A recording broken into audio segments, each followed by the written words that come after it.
बारामतीच्या महावितरणच्या कार्यालयात ठेकेदार, अधिकारी आणि कर्मचाऱ्यांच्या उपस्थितीमध्ये हारतुरं पुष्पगुच्छ आणि सोन्याच्या अंगठ्या स्वीकारल्यावरून महावितरणचे एक अधिकारी आता अडचणीत सापडले आहेत.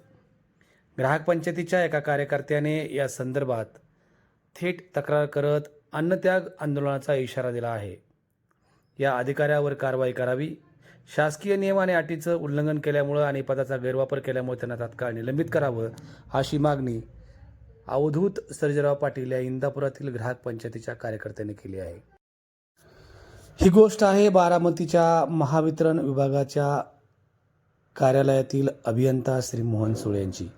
अतिरिक्त कार्यकारी अभियंतापदी पदोन्नती झाल्यानंतर 1 जुलै रोजी त्यांचा या कार्यालयात सत्कार समारंभ आयोजित करण्यात आला होता. यावेळी कर्मचाऱ्यांनी या अधिकाऱ्याच्या प्रेमापोटी कार्यालयात फुलांचं तोरण बांधून आणि आकर्षक सजावट केली होती आणि फुलांचा वर्षाव केला होता. त्याचबरोबर फुलांच्या पायघड्या घातल्या होत्या आणि त्याचं कार्पेट देखील अंथरण्यात आलं होतं. याचे रील बनवण्यात आले.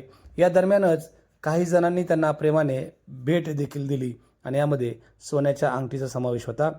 कार्यालयाच्या अधीनस्थ भागामध्ये अशा प्रकारच्या भेटी स्वीकारल्याबद्दल अवधूत सर्जेराव पाटील यांनी या संदर्भात तक्रार केली असून कार्यालयीन वेळेत हा कार्यक्रम घेण्यात आल्यामुळं जे अधिकारी आणि कर्मचारी या ठिकाणी उपस्थित होते त्यांच्यावर 1 दिवसाचा पगार कपात करून मुख्यमंत्री सहाय्यता निधीला तो पगार द्यावा, अशी मागणी या पाटील यांनी केली आहे.